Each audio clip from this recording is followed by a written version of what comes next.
Hey, what's up everybody? Welcome back to the channel. In this short video, I want to explain and tell the story of why the Asics Nimbus 25s didn't actually work out for me and why I'm going to be sending them back, returning them to Fleet Feet.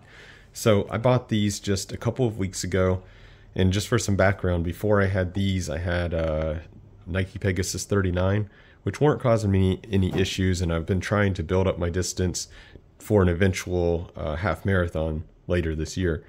I would say I'm a beginner runner, even though I have been running for 8 years now, but I'm still kind of what I would consider a beginner. But anyway, decided to try to go for these, thinking that this max comfort, max cushion would actually, allow me to increase my distance more safely.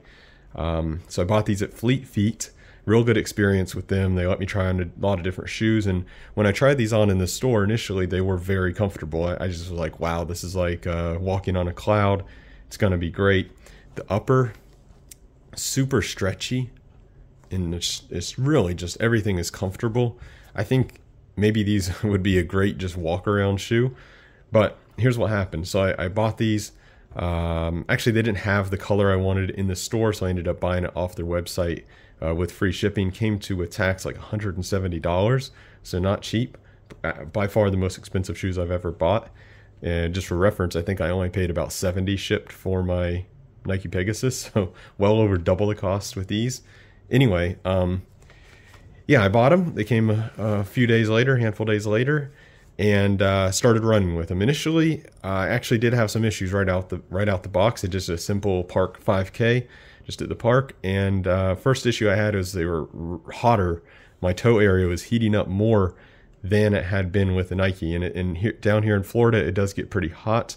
Yeah, it's a spring day, so it's pretty hot. So that was one kind of complaint. Secondarily, my left foot actually was getting, I don't know what it's called, but like a hot spot on the bottom, just like at the ball of the foot. Just kind of some pain and discomfort after about 4 kilometers. So not quite the full finish, the 5K. I was getting quite a bit of discomfort just right around there, which I never had again with the Nike. Not that big of a deal. Both those issues, I thought, okay, not a big deal. Then I kept running more 5Ks. I think I got up to a 10 or 12 on this shoe. After a handful of days. At this time, I was trying to do 3 runs a week. One short run, one short kind of relaxed rest run around 5-6 kilometers, one fast one, which would also be 5 kilometers, and then one long one, which was last time, I don't think I made it on these shoes, but with the Pegasus, I did 14K. So that was kind of the plan.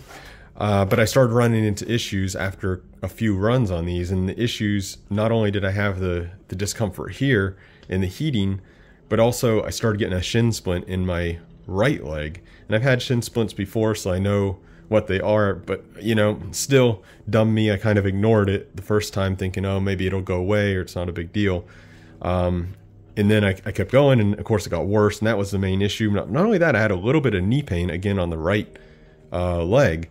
So overall, I was having quite a few issues. I was having too much heat, a hot spot, which, oh, by the way, that started going away as I kept wearing them more, that hot spot. Luckily, it was still there a little bit, though.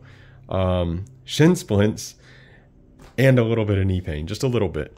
So, the thing is I wonder, though, if it could have been that this would have happened if I would have been running on my other shoes. I just happened to be that it came when I got these. I don't really know that for sure. But I do have a theory as to maybe why. So I have flat feet. I've had flat feet my whole life. However, when I went to the Fleet Feet, they did one of these 3D scans of my feet, which was really cool. And they showed I didn't have flat feet. So I'm not really sure if I have flat feet or not, but I think I do. I think I have something wrong, some overpronation going on, which is where your feet kind of roll in. And I think what happened is with these shoes being so cushy, first of all, I noticed, the stack height is way higher than it is my Nike. So these felt really high up on the ground. And I noticed as I was running with these, it was more of a heel first and kind of a roll. Whereas with my Nikes, it was more, I don't know, in the center or something. So I was more roll running with these, I felt, which felt good at first. But what I think is happening is as I was landing on my heel, I think being so squishy, it was allowing me to overpronate and start to roll in a little bit. And with that, it was starting to pull on that muscle. I don't remember what it's called, or that ligament or whatever. And actually, that's where the pain was starting to happen at my, let me think, it was my right foot. So it would be like right around here on the ankle, you know, in the lower ankle area, or mid upper ankle, lower leg. So I think the rolling action that this shoe allowed to happen due to its softness is what perhaps was the downfall for me, which was the shin splint. The other issues I probably could have lived with. The other heating, maybe I would have adapted to it or got used to it. I did try some different running socks that were a bit thinner and cooler, and maybe that helped. The weather changed too, so I wasn't thinking about that as much as the shin splints started revealing themselves. So unfortunately, I'm gonna have to send the shoe back. Luckily and thankfully, Fleet Feet is, I think, a really great shoe store in that they have a 60-day full return policy. So even over mail, that you just have to print the shipping label, put it in the original box and all that, send it back. So yeah, sadly, I'm gonna have to send them back. Other than that, I liked them. They felt super comfortable. Yeah, I thought they were gonna be the shoe.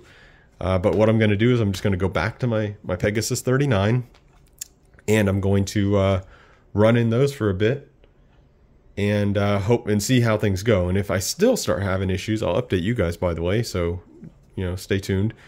If I still have issues, then I'll have to see what I have to do, so we can kind of see if it's going to be the shoe or just coincidental. But you know, after reading more about it, about the idea of stability and people with overpronation, it does seem like it might be related to this shoe. So anyway, that's all I have to say about it, and thanks everybody for watching. I'll see you guys in the next one.